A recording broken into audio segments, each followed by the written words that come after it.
Thank you very much indeed, Charles. Good evening, everybody. I was just coming out of the DLR and I was greeted by a stream of delegates going into the DLR. I'm just relieved to see somebody here, actually. I was worried that they'd looked at the agenda and seen who was on next and were making a bid for freedom. But anyway, you've stayed for the graveyard slot, so thank you very much. And I want to start, actually, where my week began, when I was preparing for oral questions in the House of Commons, health questions yesterday. In the strange world of Westminster, you are confronted by a blizzard of statistics about the NHS. I'm sure you are in your jobs as well. But every now and then, there's one that comes along that makes you stop and think, and that is what happened to me this week. And I'll read to you the statistic that did it. It was about A&E, and obviously data that we've been asking for on who is attending A&E to understand the causes of the A&E crisis. And this was the statistic we found when we asked for a breakdown of the ages of people attending A&E. And we found that between 0910 and 1112, there had been a 66% increase in people aged over 90 arriving at A&E in an ambulance. 66%. That's just worth thinking about that for a second. That's more than 100,000 extra very frail and very vulnerable people in the back of ambulances and then going into the frenzy of the A&E, the wrong place for them to be. It puts a human face on the A&E crisis, and in fact is intensely sad that that is happening right here, right now in England. And I would argue it's a sign of something seriously amiss with the way we care for older people, and that's what I want to talk to you about today. It's not possible to come up with a simplistic reason to say that's purely down to this factor, but then being a politician I'm about to do that, and I do though think there is a main cause behind that awful statistic, and it's this. I think it's the lack of adequate social care in communities up and down England that is a significant root cause of extra pressure, not just on A&E, but on hospitals. Because obviously social care creates a front door pressure and a back door pressure as well.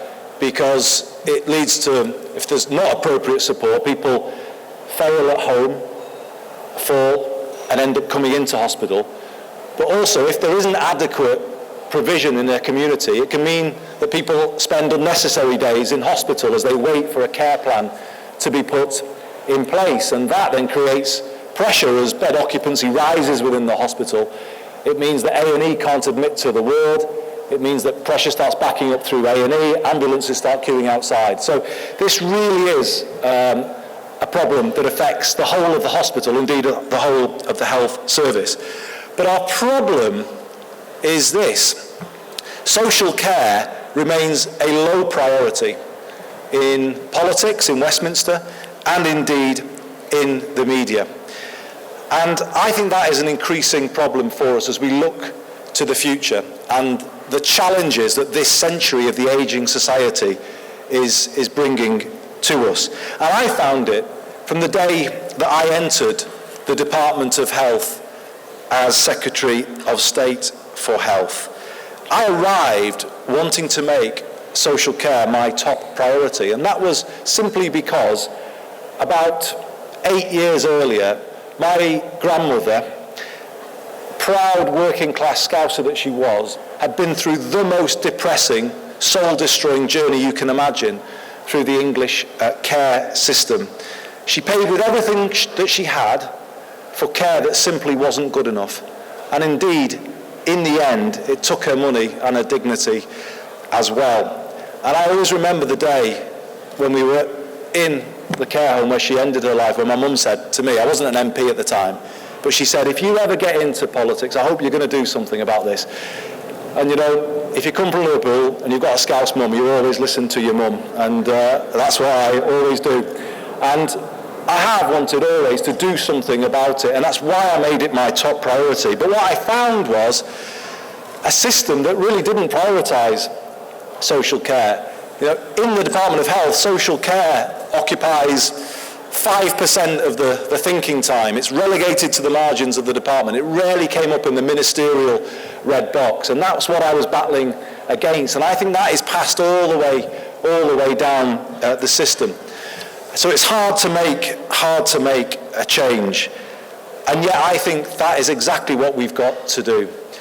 New figures from the House of Commons Library that have been given to me show that we've had around £1.8 billion cut from adult social care in England since the coalition came to government.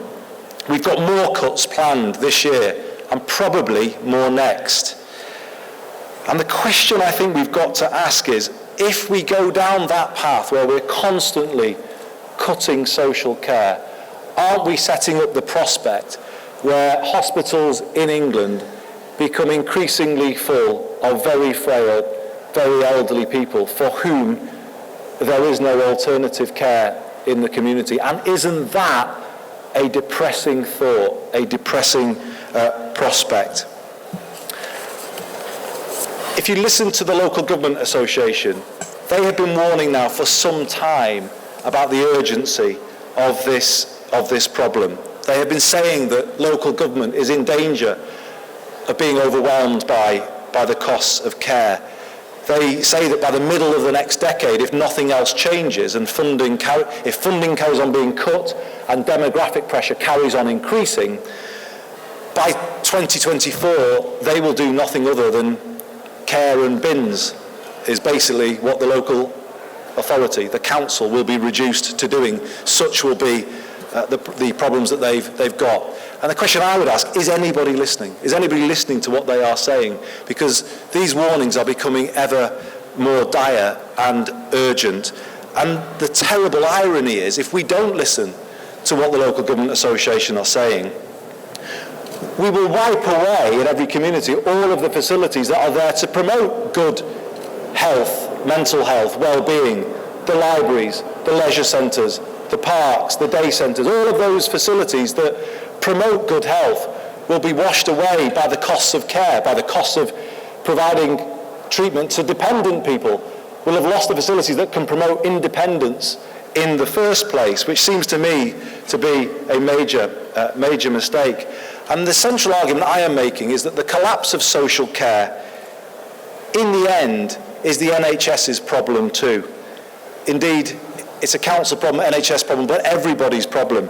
And let me just give you three reasons why. If this carries on, it doesn't make any sense for hospitals, because they will struggle to function as bed occupancy really can't safely go any higher.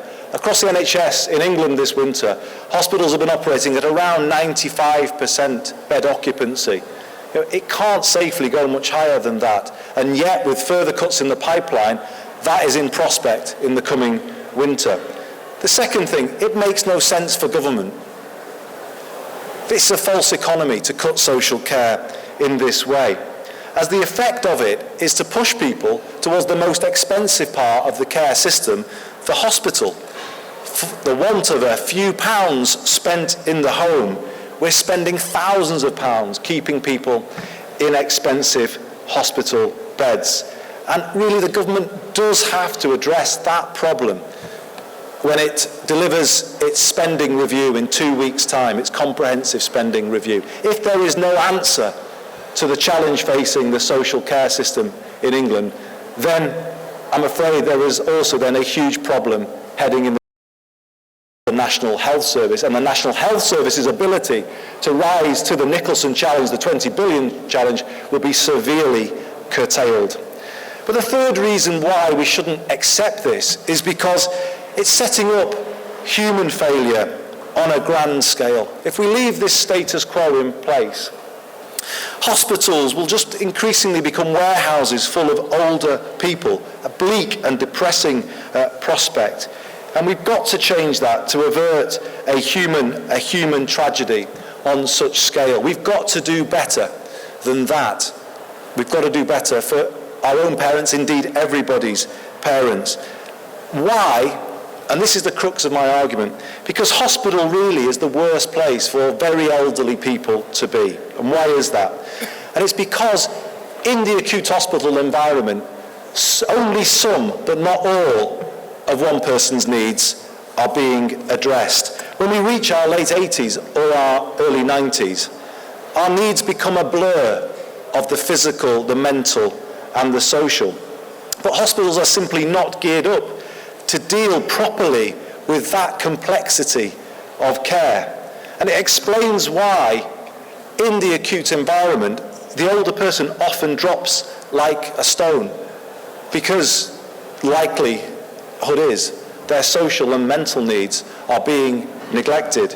And it starts to explain the recurrent stories we hear from around the system of the acute person, the older person lost in the acute hospital, disorientated, dehydrated, and that of course was most appallingly seen at mid-staffs. I have thought long and hard about why we saw failure on that scale.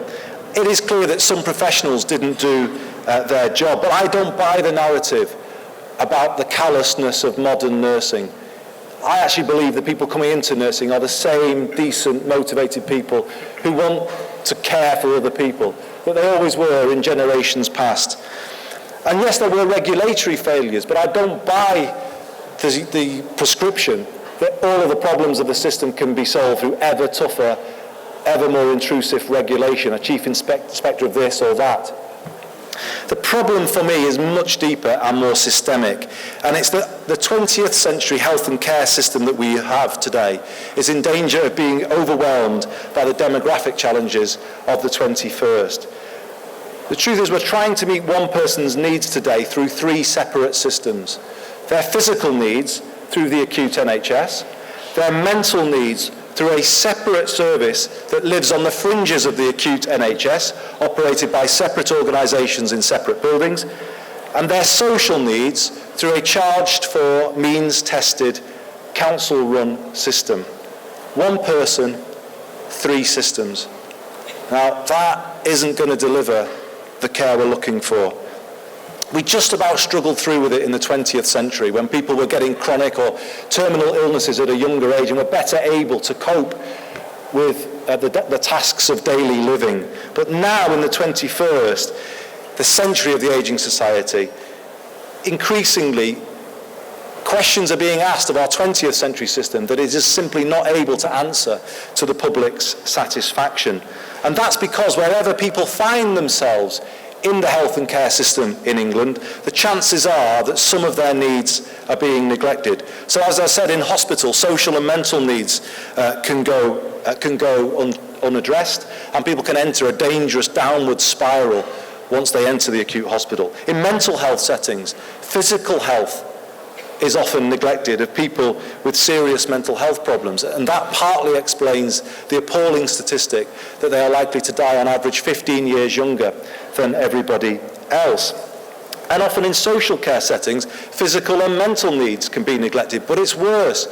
We have some very good social care providers in this country, but we have some very poor ones as well. So sometimes all of one person's needs are being neglected, given the poor standard of care that is being provided by some social care organisations. And I put it to all of you today, we will never, ever get the standard of care we aspire to for ourselves, our own parents, or indeed anybody's parents, from a malnourished minimum wage social care system in England, where care is delivered in 10 or 15 minute slots with no travel time in between, barely enough time to make a cup of tea, let alone exchange a meaningful word. That isn't going to deliver what we aspire to.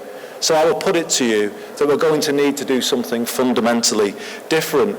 And that proposal that I make is the full integration of health and social care. I think the time has arrived when we now need to make that change. We need a single service that is capable of seeing the whole person and all of their needs, rather than 2/3 of their needs, as is the case with the current NHS. And crucially, we need a system where funding follows the whole person. And that is at the heart of this. At the moment, financial incentives are working in entirely the wrong direction. Social care is the preventative part of care. It's the help with help to get up and about, live your life. It's actually the kind of help that can delay the day you need the care of an institution.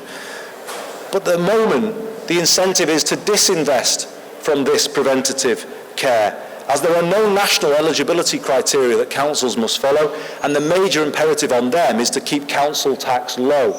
So that is why we see, over time, this disinvestment from our care system, eligibility criteria being restricted, care being withdrawn.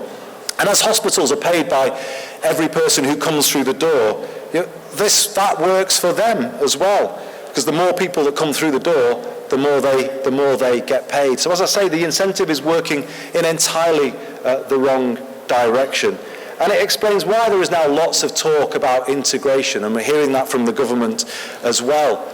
But I would put it to them, to Norman Lamb in particular, that this will remain just that, talk, if we don't crack the financial incentives and we make a fundamental change there, where money starts to follow prevention and follow the whole person. We will never be able to turn this around. And that's what we've got to do. We've got to turn it on its head. Build a system that is tilted decisively towards prevention and towards the home, where the home becomes the default setting for all care as opposed to the hospital. And that is why we need to unite the spectrum of care, physical, mental and social, in a single service with a single budget. I would also argue, though, that it's not just about the money. Integration is threatened by the policy direction, the drive towards more competition and privatisation in the care system. The logical consequence of compulsory tendering of services, of any qualified provider, is to bring an ever-increasing number of players onto the pitch, dealing with ever smaller elements of one person's care, making the job of managing care ever more complex and probably costing more as well in all of the contract compliance and transaction charges. So there is no coincidence then that Torbay, the famous pioneer of the integrated approach that I talk about, is considering legal action to prevent the breakup of its system through a more a system based around the market and compulsory tendering. So how do I go forward to build this system? Well, I'm proposing that we give the NHS responsibility for the whole person, for the provision of care to the whole person, physical, mental and social, balanced by local government in the lead on commissioning. But I want to make something plain, particularly to people who work in public services and particularly the NHS.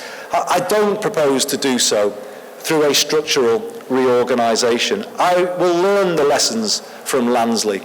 And one of those lessons is he should have worked with the organisations he inherited. He should have slimmed down the PCTs we left behind. They weren't perfect, but they were fit for purpose. He should have slimmed them down and put doctors in charge. And just as he should have done that, I will work through CCGs and health and wellbeing boards.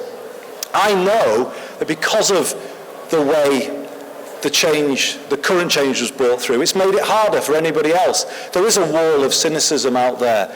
You know, anybody would rightly roll their eyes when somebody like me comes along and says, oh, do you know, I've got another grand plan for the health and care system. I understand that cynicism completely.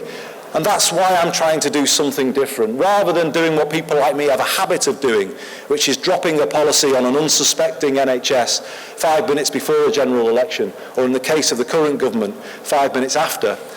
I'm now going out around the country with my proposal because I want to build this from the bottom up. I want people to have a chance to be involved in the development of this policy, to understand where it's going, to shape this policy. It's crucially important now that we do take a policy change forward in this, in the way that I describe. And the third thing I'll do differently that Lansley didn't do is set a simple and clear vision. And mine is whole person care. You know, that I think speaks to people, to professionals, about the kind of system they want to work in. It speaks to their professional ethic. It's a vision I hope can unite people across public services. When we start thinking about the person rather than the structures we work in or the internal issues that all of the organisations have, when you think about the whole person and all of their needs, then you start to make the right decisions. The right things start to follow. If always the whole person is at the centre of all of our thoughts. And I think a policy that is based around the whole person learns the lessons from the current government's reform of the NHS, but ours too, where there was too much reliance on targets, too much breaking down of the whole person, too much reliance on episodes of care rather than seeing the bigger picture. And I think too we'll be able to move towards a more social model of care and away from the narrow medical model of commissioning that we've got at the moment. And I think too whole person care holds out the potential to renew a vision for the National Health Service in the 21st century that makes sense and is the right future for it to grow into. I'll conclude, Chair, on this thought. There are 5 giants that created the post-war welfare state in this country: want, squalor, ignorance, disease, idleness. If we do nothing else, I think we will soon be able to add a 6th for the 21st century: fear of old age.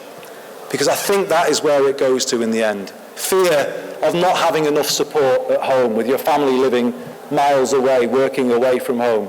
Fear then of being neglected at home.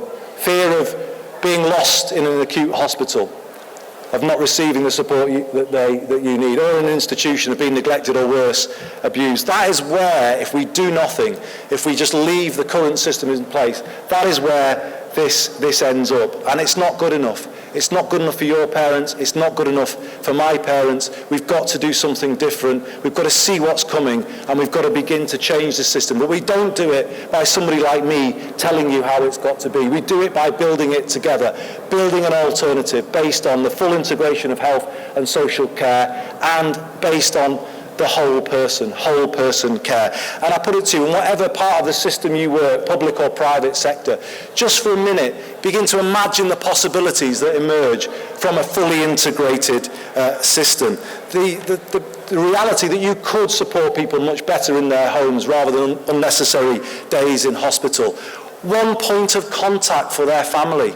Imagine that. One point of contact for the coordination of all of one person's health and care needs, rather than the frustration people face at the moment of telling the same story to every professional who comes through the door. That would be a massive step forward if we could achieve it. We could have more social care in hospital if we move to a fully integrated system. So if mum or dad had to go into hospital, social care, known social care support would go with them and provide that extra help with washing, dressing, feeding when family can't be around because they're at work or living away. Imagine what peace of mind that would give to people who are worried about the thought of mum or dad going into hospital. In a more integrated system, we could have people having more treatment in the home, renal dialysis in the home instead of trooping into an acute site 3 times a week, chemo in the home, or in the end having that fundamental choice to end their life at home, which too few people have in England today. And one of the big realisations I've come to, living through our time in government when we spoke about choice, I think I've come to the realisation that you can deliver much more meaningful versions of choice in a more integrated system than you can in a more competitive, fragmented system. And that is something fundamentally important. And I think finally, if you think about a more integrated system, we could think about a unified workforce, a health and social care workforce, where young people coming into the profession, entering as school leavers and going into the profession as care assistants, rather than having what feels like at the moment to many a dead-end job with no prospects for advancement, they could have the legitimate aspiration to move into nursing or into other clinical grades. And that would be a system that recognises that looking after somebody else's parents is one of the highest callings that you can answer, rather than the lowest, as we're currently saying to people at the moment with the way we reward people who do those fundamentally important jobs. I hope you can get from what I'm saying to you today that I am on a personal mission to make this radical change in our health and care system, to remove that fear of old age. I want to persuade Labour to be as bold in this century as Bevan was in the last, to build a national health and care service for the 21st century, because that is the way in the end we secure public support for the principles of the NHS, and I can't think of any better way of celebrating its 65th anniversary than renewing that commitment right now. Thank you very much for listening. Andy, you've set out very clearly a vision of an integrated health and social care system, and you've set out that funding would be part of that as well. Are we talking about the overall pot for health and social care being bigger, or are we talking about within that pot, at the same size, more being spent on social care and less being spent on healthcare as we define it now? Well, there's options here, Alison. Let me explain what they are. I think if nothing else, we should integrate the existing National Health Service and adult social care budgets. Currently around 100 billion on the NHS, around 15 billion on adult social care. My argument is if you united those budgets in a single system dealing with the physical, mental and social, you could get much better results for people, because when you take away those artificial organisational divides where the council says, well, we're not paying for that if the NHS gets the benefit, and the NHS says, we're not paying for it if that's council's job, that's meaningless to the public, absolutely meaningless. If we approach that as one budget, where we actually say, well, it's right to invest in the home, it's right to invest in prevention, NHS funding should go into that area, I think we would get better results for people, but we probably would shift resource from the acute sector into prevention and into the home. So the adult social services, as we would define them now, would get more money? As we define them now? Well, I think they would be part of an integrated system, understood, yeah, so but as we define them now, they would... As we define them now, we will put more money into the things that adult social services are providing. So, you know, I've only mentioned Torbay once, so this will be the second time. They have shown, without any legislative change from Westminster, that you can put more money into these things and improve things for people and make savings. So, for instance, as I understand it, aids and adaptations are provided in Torbay on the day that they're requested. If an OT is requested, it's within hours.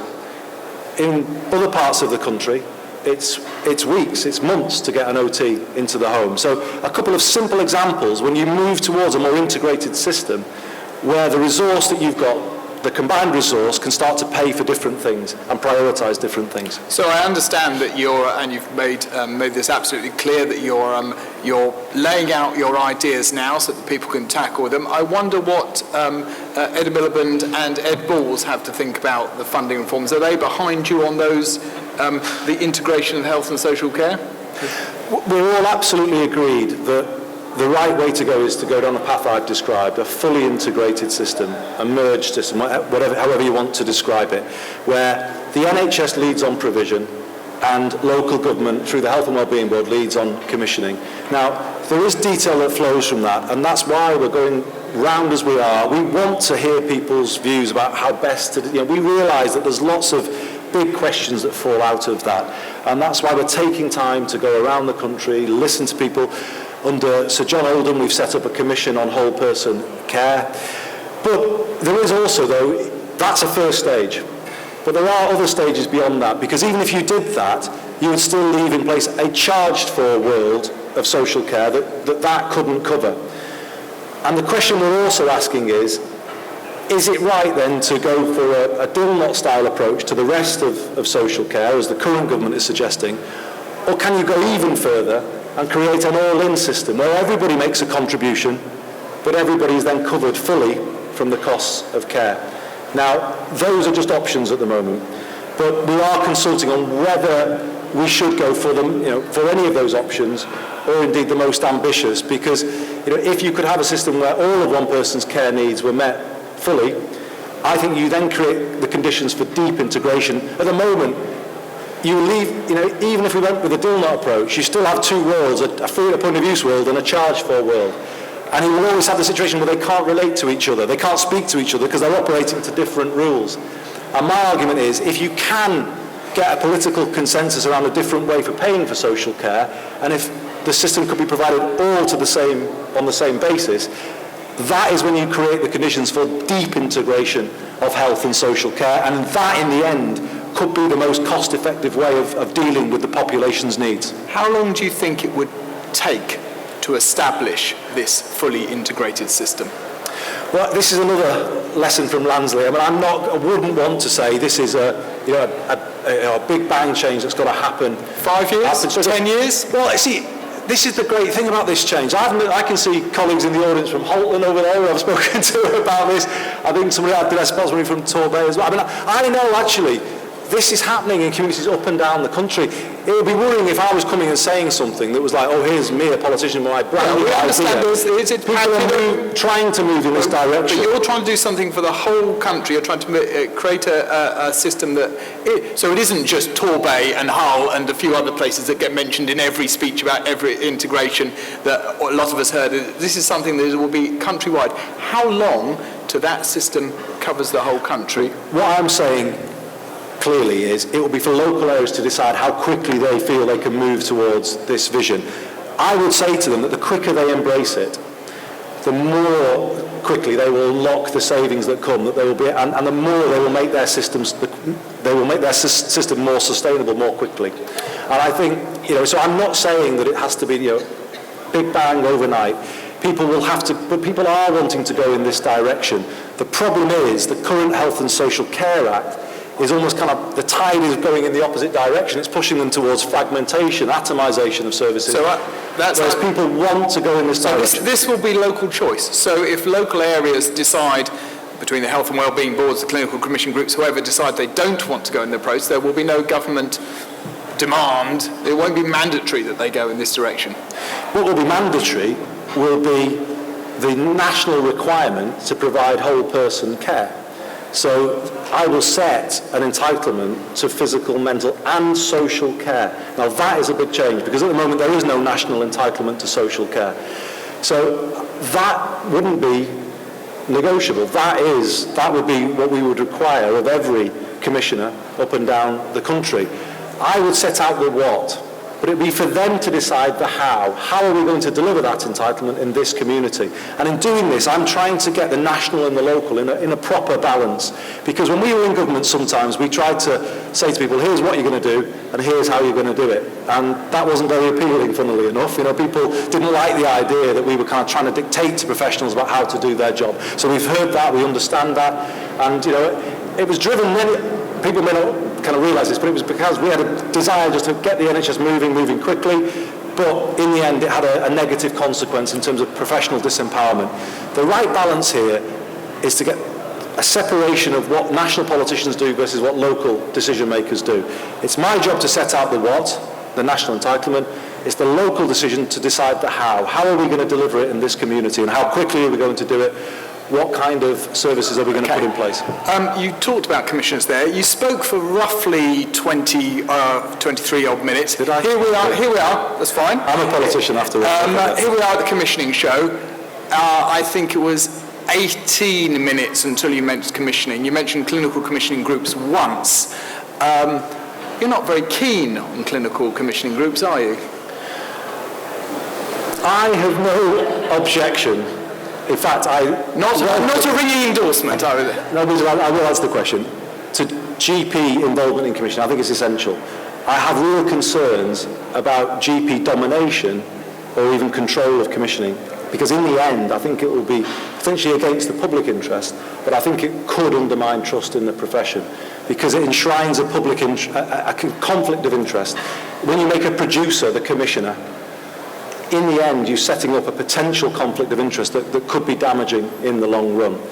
What I have decided isn't the answer is the kind of commissioning we've had in the NHS under both governments now, with CCGs and before them PCTs. And this is quite narrow medical model of commissioning. Health service professionals commissioning health services from other health service professionals. It's quite a narrow, kind of enclosed conversation. And so I think commissioning on its as it has been in the last 15 or 20 years, I'm not sure what value it's really added in terms of transformation of services.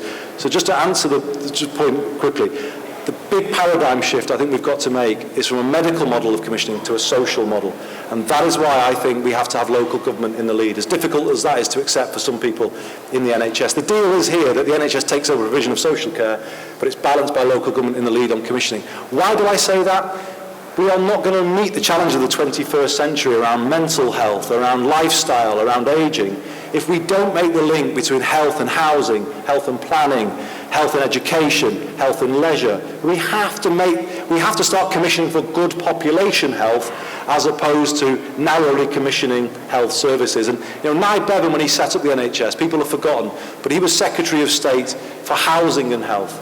Somewhere along the line, we lost that link with the determinants of health, and we became ever more narrowly medically focused. I think we've got to get the broader vision back, and that's why I envisage local government in the lead. It's interesting to hear that Eric Pickles is trying to get housing spending classed as health spending, so clearly something you and Eric Pickles agree about.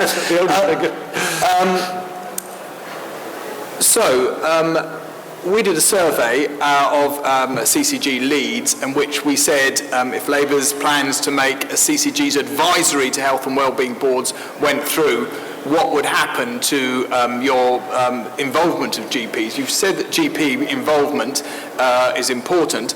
Without going into this survey in detail, what the answer we got back was that GP involvement, if they were in an advisory role to health and wellbeing boards, would go down. Does that worry you in any way? A little. I mean, I would want to involve them in discussion so that they know precisely what, and I'm prepared to listen to make sure we keep people's involvement. But I do see, for the reason that I set out a moment ago, I do see the CCG as an advisory body because I think commissioning is a broader job. I think it's about meeting all of a population's needs. And with the best will in the world, I think a lot of GPs don't see all of the population. They see a subset of the population, the people who come through the door on a regular basis. Well, I think, to be honest, I think local government has a better understanding of all of the needs of the whole population. But it's not an argument to say I want to push CCGs away. Or, I think they need to be brought in perhaps as an executive body, balanced by the non-exec that is the Health and Wellbeing Board. There's a way of putting these things into proper balance. And for me, it's not about the structures. It's about the people. It's about the services we provide. I don't want there to be another round of structural reorganisation. You know why? Because that distracts from the essential job of service reform, which is what the NHS desperately needs. Okay, in one last question, and I'm going to throw it out to your audience, so please have your questions ready. Last week in HSJ, David Nicholson said it was time to re-examine the purchaser-provider split, the big reform that has sort of dominated healthcare for the last 20 years under a series of different governments. Do you agree with him? Is it time to re-examine the purchaser-provider split? Well, I think what I'm describing here is an evolution of it. And it's more of a commissioner-provider split, is what I would say, where the commissioner is not micromanaging every element of care, every little tariff, every episode of care, but actually it's a more strategic relationship where the Health and Wellbeing Board might commission with a different approach, a year of care approach perhaps. I think the episodic tariff in the end might reinforce the wrong kind of approach in the NHS. The NHS has got a horrible habit of seeing the immediate problem before it, the broken hip, the stroke, the cataract, but missing the whole person behind it. And that possibly is what is reinforced by the episodic tariff that we have.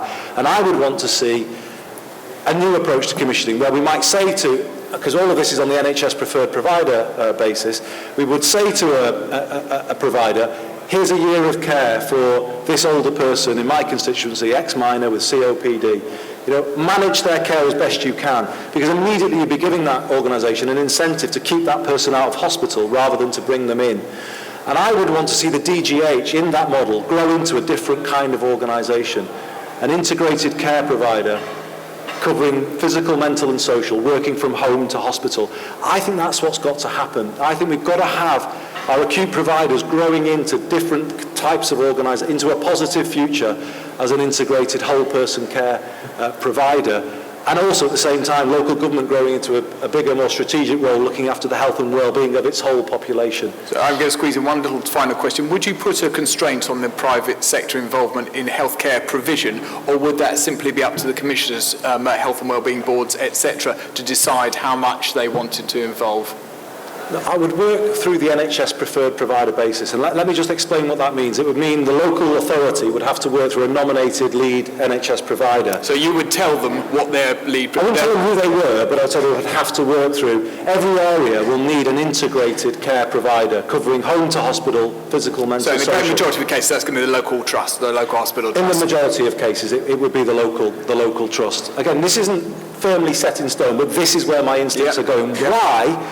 Because the resources we have to unlock are currently in the acute sector in England, the expertise and the money. That's where it sits. And unless we give the hospital sector a positive future to grow into the community, into the home, then I don't think we're going to unlock those resources. We're going to be left with a pretty stale debate where hospitals are going to feel under siege, like they're being kind of marginalised, and we're never going to unlock that. However, please don't hear this as then excluding a role for the voluntary sector or indeed the private sector. I think it's a good thing that we have both in the NHS, providing support, doing the things that the NHS doesn't do well, the innovation, the extra capacity that it can bring.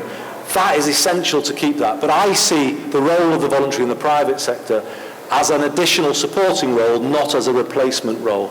And I think that is where my political realisation has got to, and it's a big difference from the current government. Okay, understood. Thank you very much. Right, questions. Now, the lights are not fantastic here. We've got microphones. Okay, so I'm going to take 3 questions, and then we'll take the sets. So I'm going to have person there.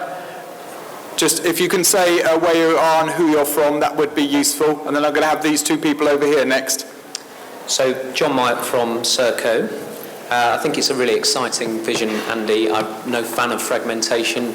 I think what you've put forward is exactly right for our future. I love the idea of adding years to life. I think we've got a system that's designed to deal with crisis, and what you're talking about is a system we need to deal with intervention early and prevention. Question, please, John. The question is, how will you create sufficient long-term planning to allow that prevention to work for those local providers who at present are forced to focus on the near term, the in-year? Yeah. Okay, thank you very much. Thanks. Right, Thanks, John. We're just going to take 2 more, and then this question. Yep, that's right. And then somebody else is over there. Stick the other hand up. Yeah, give the microphone there. Yes, please. Yeah.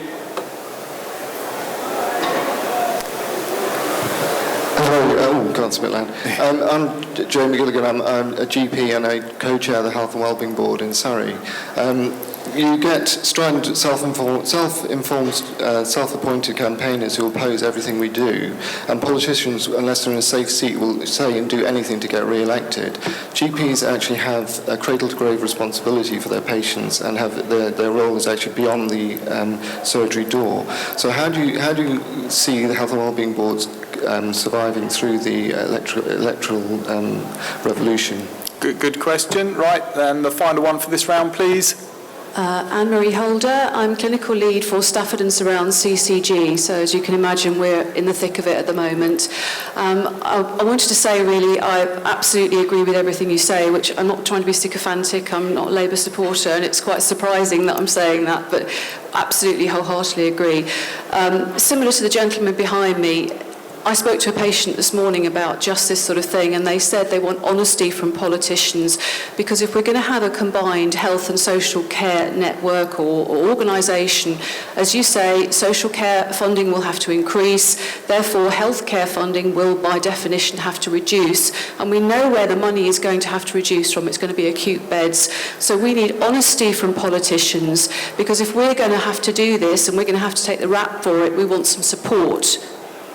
Okay, 3 excellent questions. Aren't they? So, John, let me begin with yours. It is, I'm afraid, a crisis system, a sickness service, a treatment service. Why? Explanation of that. Prevention, for me, has never been in the DNA of the NHS, because councils did the social. The home was the council. So the place where prevention might happen was not done by the NHS. And I think that explains why it's that for all of the talk from people like me, we've never been able to get prevention into the heart of the system. So I really appreciate what you say. And I want to reiterate that this isn't about monopolistic public service provision. Yes, it might be that a nominated NHS organisation coordinates all care, but that care can be provided in a number of different ways. The important thing for the public is one point of contact. That is such an important step forward that we need to deliver. How do we get the long-term planning in that system? I mean, I would want to set this as a long-term direction, whole person care. As I said before to Alistair, this is a vision that people have got to grow towards, grow into it, where there can be more stability in, there's not going to be new initiatives, flying around. It's going to be about whole person funding so that people can begin to think through how they best unlock the benefits of prevention. So it's about a new consensus, if you like, for the 21st century. If we can settle this as a consensus, that would bring the stability and it would give people the conditions in which they could get on and make the necessary changes. And that brings me to Anne-Marie and Jamie's questions. Thank you, by the way, very much for what you said. I know, just to pick up your point, Jamie, first, do you know what I find? I think politicians at local level are often much more practical and pragmatic than Westminster politicians who like to do the game playing, and they're much more in tune with their community and they're prepared to make difficult decisions and talk to people across party lines. You don't really get that in Westminster as much as you should. And I just want to say something slightly controversial. At the moment, I'm not sure what confidence people can have in CCGs. For most people, they don't know who they are. They don't know what links they've got to other organisations. The council is there, and it does bring a degree of accountability to decision making so that people can interrogate decisions and hold people to account for them. But absolutely, this whole policy is predicated on the need for hospitals to change, and this is where I want to answer your question, Anne-Marie. I mean, I would say that at the very beginning. The deal is we're doing it through NHS Preferred Provider to create the stability for change, because there's going to have to be lots of change. We're going to have to unlock the funds from those general medical beds that we have in ever greater numbers in every community. The money's going to have to come out of there and go into people's homes and into the community, and that will be difficult.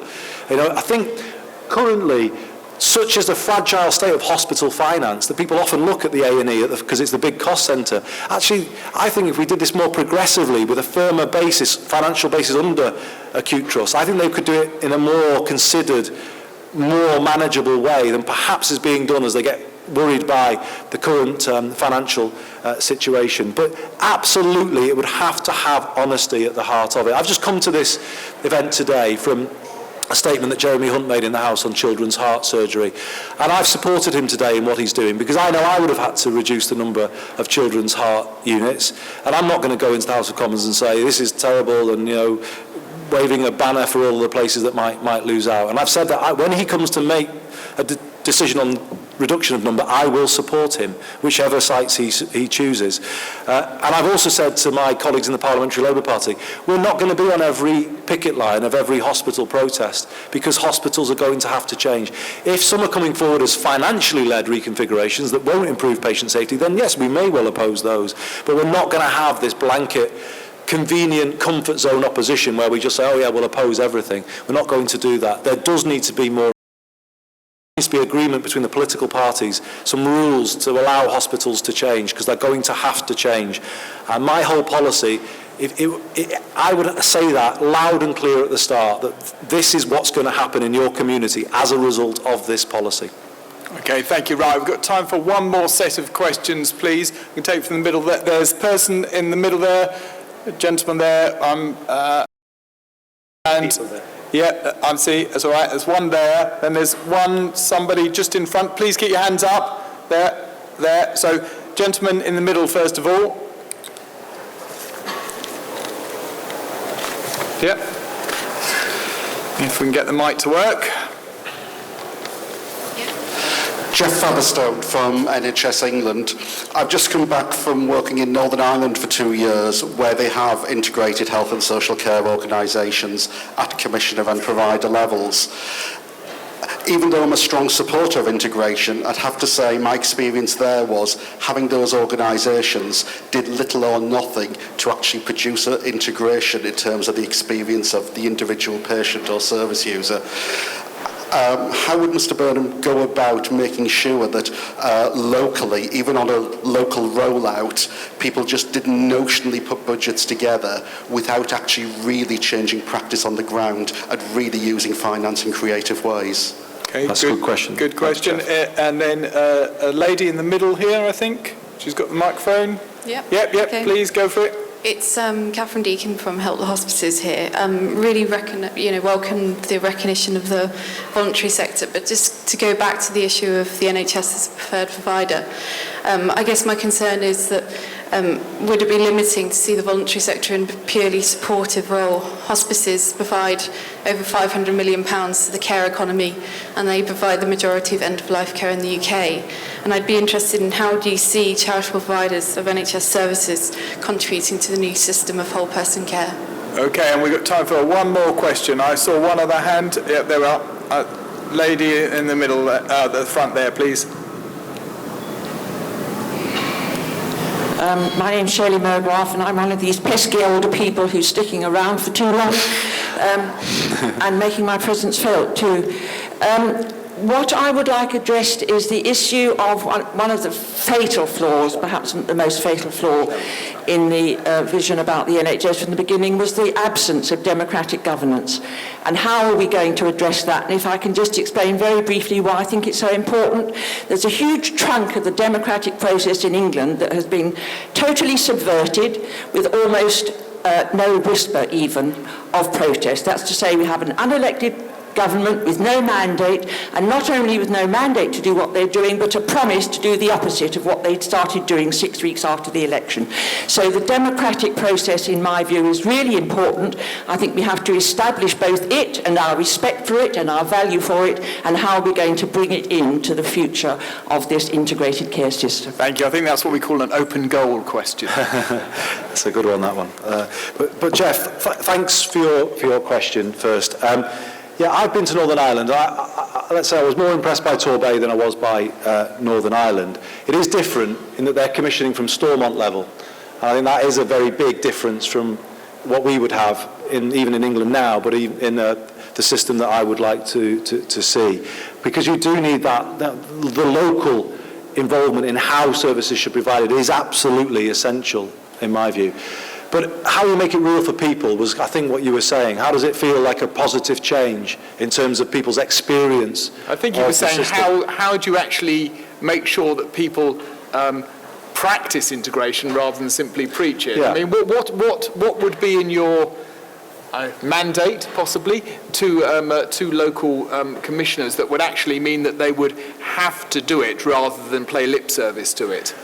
Well, I think it's a one-team approach, isn't it? I think if you're living in a world with joint appointments or pool budgets, you're always kind of thinking of ways of scaling the Berlin Wall between health and social care. I'm talking about bringing it down completely.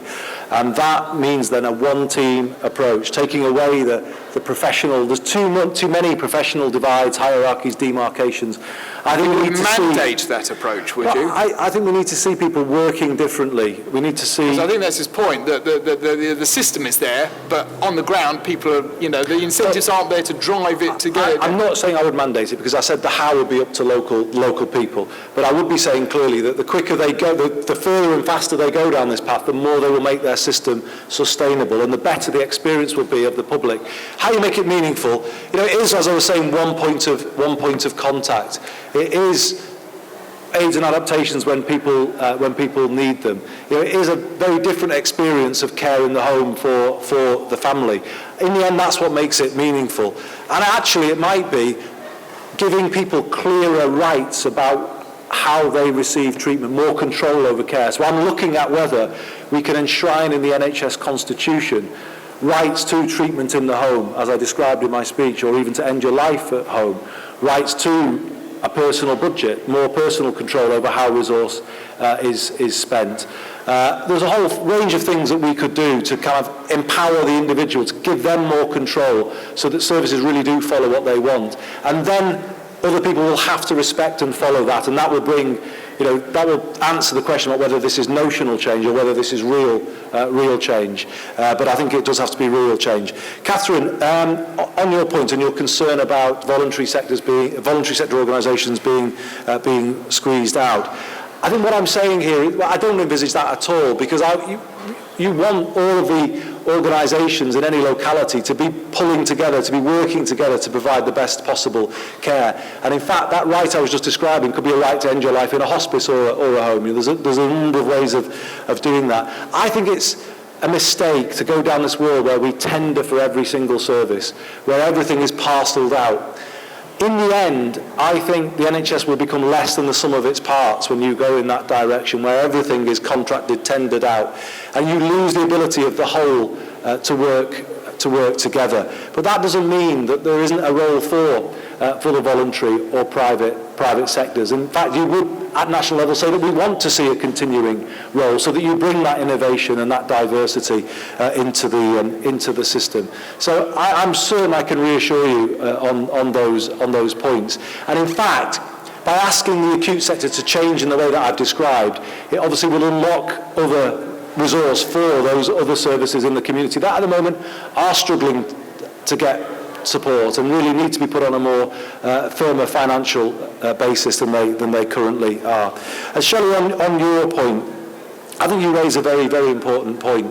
And as I said in my speech, my job's not made any easier by the fact that there was a promise of no top-down reorganisation, and then we got the biggest ever. And that's not to make a political point, but it has. It's, people are battered and bruised and pretty wearied by the whole thing, and pretty distrustful, actually, of anything that anybody like me says on these things. We're all having to work with that. But that is why I am out now saying all of this. It's why I've come here today. It's why I'm grateful to have the chance, you've given me the opportunity to speak to you today, because I am trying here not just to do a thing where I dump a policy on people, but to build out support. I want 1 million advocates for this policy by the time of the next election, because even if, like Anne-Marie or others, people don't agree with me politically, it's got to be in the best interest of the health and care debate if we have ambition in that vision, and that the other parties are then challenged to match it and come forward with something equally ambitious and put it before people at the next election rather than hold their plans back. But there's a more fundamental point that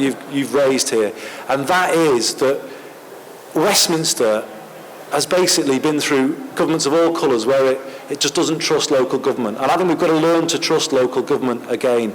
We've got to see a new role for local government, a proper role where it's held accountable in its community and it has the job of securing the health and well-being of that community, where we set it almost a new role for the 21st century based on democratic accountability. And I think that is fundamentally important here. Westminster has basically kind of gone through a period of kind of not trusting local government, and it damages the electoral process all round. So, as I say, I want a clearer separation here. What is the national politician's job? Well, that's to set out the what. What are we trying to achieve? Whole person care. What's the entitlement? What's the local job? It's the how. How quickly are we going to do it here? How are we going to make services deliver that vision? And that really, the renewal of the democratic settlement here is really important part of what I'm trying to do.